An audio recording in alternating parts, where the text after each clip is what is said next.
আপনারা হয়তো অনেকে দেখেছেন বালুর রাস্তায় গাড়ি চালায়। বালুর রাস্তায় কী গাড়িগুলো চালায় সেটা অনেকে হয়তো জানেন। আসলে 4 হুইল গাড়ি না হলে বালুর রাস্তা চালানো যায় না। তো এই গাড়িটা 4 হুইল, এটা আমার আরবাবের গাড়ি। এই যে 4 হুইল গাড়ি চালাইতে হইলে এই যে প্রথমে গিয়ার দিতে হবে, এই যে 4 হুইল দিতে হবে। 4 হুইল দেওয়ার সাথে সাথে এখানে একটা চিহ্ন চলে আসে, মার্ক চলে আসে 4 হুইলের।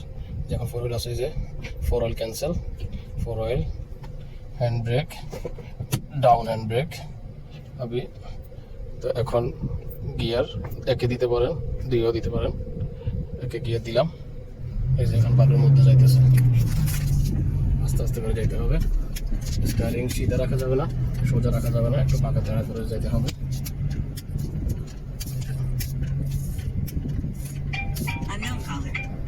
এটা হচ্ছে মরুভূমির রাস্তা।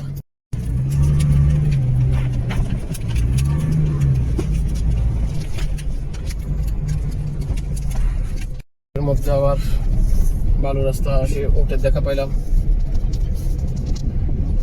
কিন্তু ওটের আগে গাড়ি যাওয়া সম্ভব না।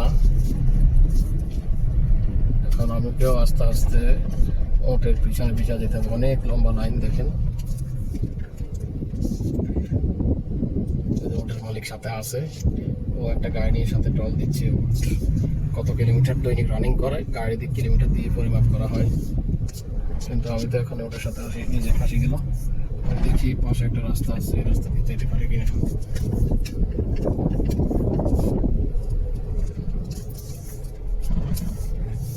তোমাদের সাইড দিচ্ছে না যাওয়ার জন্য।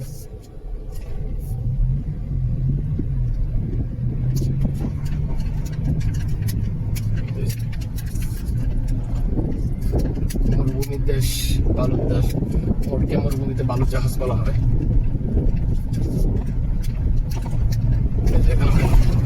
পানিও পাইলাম। মরুভূমি থেকে আবার চলে আসলাম আমাদের শহর অঞ্চলের দিকে যাচ্ছি। এটা হচ্ছে যাই জেলখানার পাশ দিয়ে বয়ে গেছে যে রাস্তাটা, আবুধাবি যে জেলখানা, এখানে উপরে এটা।